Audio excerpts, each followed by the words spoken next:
From the 1011 Now streaming studio, this is 1011's Morning Pulse. Sponsored by Murray Roofing.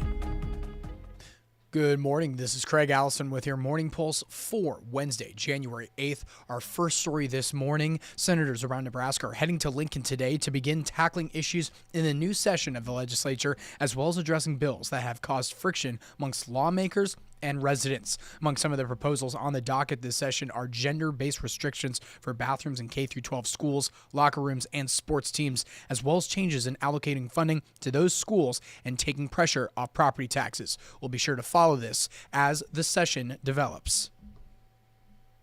Your second story this morning, a Lincoln man is dead, and police are working to figure out the cause of a crash near UNL's East Campus last night. This was the scene outside an apartment building near 45th and Holdridge after an SUV took out a fire hydrant and also crashed into the structure.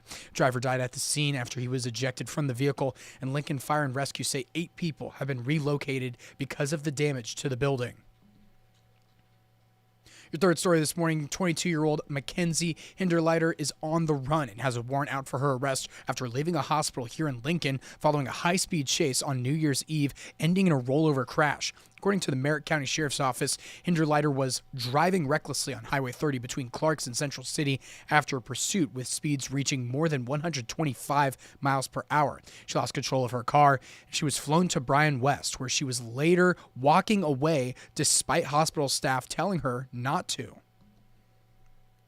Fourth story, now to an update on the deputy-involved shooting caught on camera in Washington County we told you about yesterday. According to the Washington County Sheriff's Office, 48-year-old David Bocher got out of the passenger side of the truck and started shooting at deputies. NSP says at the time the driver was pulled over, who had a suspended license, Bocher, who was a passenger, also had an active felony warrant for domestic violence. A 1-year-old was also in the truck too and is now in protective care. And wrapping things up with your final story, not exactly good news, but the nation coming together for President Jimmy Carter, who is lying in state in the U.S. Capitol Rotunda.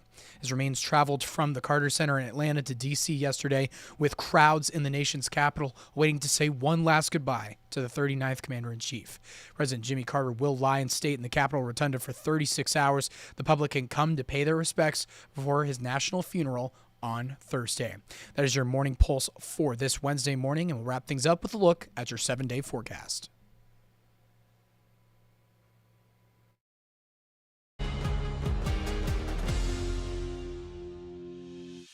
You've been listening to 1011's Morning Pulse. Watch, listen, stream on the 1011 Now app, on YouTube, or wherever you get your podcasts. Sponsored by Murray Roofing.